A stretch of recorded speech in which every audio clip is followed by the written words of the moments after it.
for the boys team is going to be another junior. It's a distance runner, Antony, who also qualified for the Dayton Regional. What I didn't say earlier is last Friday at the district meet, he set the Turpin High School 2-mile record in a time of 9:28:63.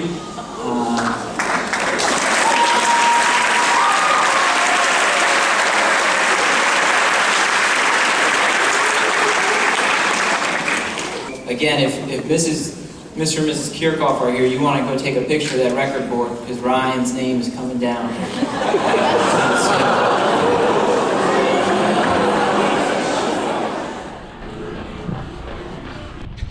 You know that feeling that you like peaked in high school?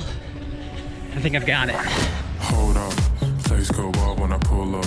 They all on me like they want some. Think I got what you need, well I have none. Hop off, you're a freak and I'm handsome. Slide up in the club like 2 chains. This snake is on top of the... Imagine like half of your identity as a human being just kind of being like taken away from you. I went to the University of Dayton to be a cross-country runner. I quit golfing to be a cross-country runner. I roomed with teammates my sophomore year. All of the clothes that I bought were for running. All of the shoes that I owned, I could run in them. Entire summers dedicated to morning practice. Hell, half of the t-shirts I owned were from 5K and 10K races. So it started in middle school with cross-country season. They didn't have a golf program at my middle school. And we were mostly racing 2 miles. And I was racing them probably in like the mid to high 10s on good days. I loved it, had a great time. But when I got into high school, golf season and cross-country season were at the same time. So I picked golf. I showed promise. I did make varsity my freshman year, and that's more of a reflection on like the depth of the team that I was on, not on my own individual capabilities. And then freshman year track season happens, and that's where it all started to change. My first 4x800 race, I had the fastest split on our team. It was like a 2-minute and 13 second. It was not impressive. And then freshman year at the district mile prelims, I ran a 4:44-minute mile. Story time and running is hard, especially when you're 26 and you peaked in high school. Look at that hill. This hill is so steep it could be a it could be a mountain. Even walking up this hill takes it out. Yeah. So I did well freshman track season, and I was going in to sophomore fall seasons, which are golf and cross country. I decided to do both. Yeah, it was fun. You know, after a golf match, I'd go home and run. A lot of practices by myself, but I was pretty self-motivated. That cross-country season, I did fine. One race I came in 5th place as a sophomore and beat a handful of upperclassmen that would go on to go to state that year. So fast forward a little bit to sophomore track season. I don't know, it didn't run extremely well, but I was performing in the top couple in my school, so it's kind of when I made the decision that I wasn't going to go back out for the golf team and I was going to focus on running. But my district 2-mile, my sophomore year, I got lapped by a runner named Zach Wills.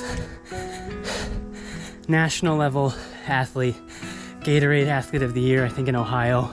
Just nuts. He had been dominating cross country and track since he was in 7th grade. Anyway, what you need to know, he lapped me. Then comes junior cross country season, and this is where my life really changed.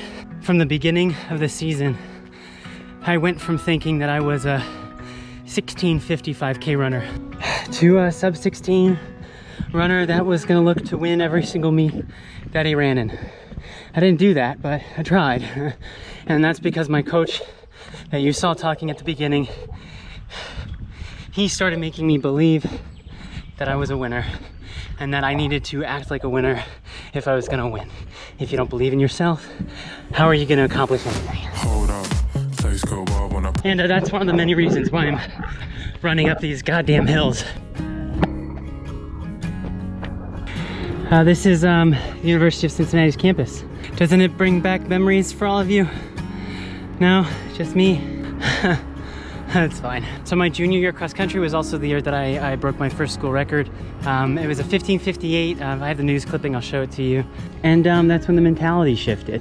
The next meet, I actually came in 5th, It was much bigger meet. Zach Wills, the runner that I mentioned before, he won the race. And then in second place was a guy who actually ended up winning nationals. Yeah. Oh yeah. Almost the exact same time, 15:58. But this is when I started to believe that I was going to be able to compete at a state or national level. I never got to the national level. It is what it is. But I did run at the state meet. I did not run well. And then track season comes for my junior year.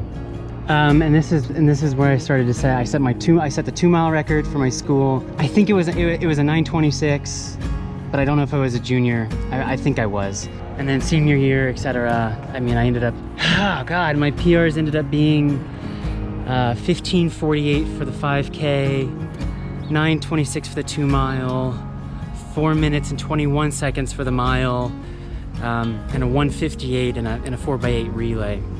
I set school records in the mile, the 2 mile, the 3,000 meter steeplechase, the 5K, the men's distance medley, and the men's 4x8. This is not meant to be like a flex.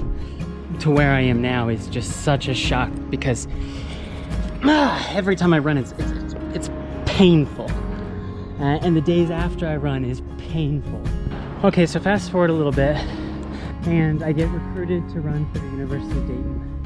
But the summer before I started running at the University of Dayton, I started to get pain on the medial side of both of my arches. Little did I know that was going to kind of change my life. I did get to run in every single meet my freshman year at UD, and I was the only sophomore or freshman to run every meet. But I did it with a lot of pain. And I got kind of lucky because a lot of my teammates were injured. I didn't necessarily run any fast times that were, you know, something to write home about. My 10K was a 34:14, which I felt at the time like I was running super quickly, but that was not the case. I got beat by a lot of people. But to put that in perspective for you, that was my sophomore year cross country time twice in a row. I hope you like some of the sights we're seeing. Not too bad. But that very last race, afterwards, I had such bad screaming pain in my calves. I couldn't stand up without like my arms supporting me. And that was my last race. I was 19 years old. I'm 26 now. The pain persisted, hardcore. Even when I wasn't running, walking to class gave me pain. Any sort of physical exercise, I would have to stop and like massage my feet. That track season is also when my coach decided to tell me, Antony, you're no good to us injured, so you might as well try to run and score us some points and run through the pain. I should have sued him for that. And I know I'm saying that now running, but you have no idea how much pain it takes to get my feet into the sort of condition that I can do this. And how careful I am. That's why I have to keep walking to let my feet recover. That's actually downtown Cincinnati. Kind of cool. I saw multiple doctors and every single one of them said, I have no idea what's wrong with you. I don't have bone spurs. It's not plantar fasciitis. What I've basically come to the conclusion is that all 4 of the arches in my feet have collapsed, been inflamed, formed scar tissue all the way up into my knees. Kind of like the tendons and ligaments back there, but if you deeply massage any part of my calf, like there's scar tissue there. And then sometime late sophomore year is when I found the Good Feet store, and for the first time I was able to build up the strength in my feet to walk without pain. The Good Feet store changed my life. Over the course of like months of time, I was able to build up strength in my feet. I was able to compete in badminton, but running never came back. You know, occasionally I would go for a run, but I mean, badminton was more of an identity than running was. And like right now, I just got pain. I can't run more than 3 times in 1 week right now.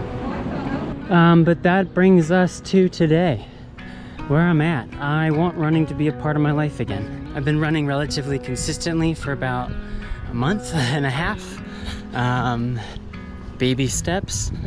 being kind of in quarantine is nice and not, you know, hiking around Asia. So I can spend a lot of time not running, not on my feet. The amount of sitting that I've done in the past 6 years is exponential to what I did before.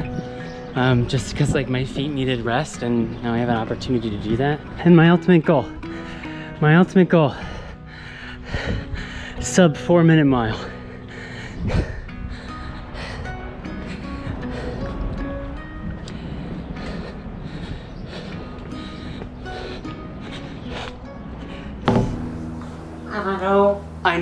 I know how ambitious that goal sounds. In fact, it might sound absurd. But if I'm not willing to try, then I feel like I won't be able to do other things in life that I look forward to doing. Climbing mountains, for example. And that's where we're at. And why a mile? Why not a 5K, like a more popular time? Because a 5K is 3 times longer on my feet. And when I was playing badminton, I was able to jump, you know, for 3 hours, and so I can build that explosive strength in them. I know I can. And when I was in high school, you know, I was 17 years old and running almost a 4:20. 5 years later, just shave off 5 seconds a lap. That's it. It's only 5 seconds a lap.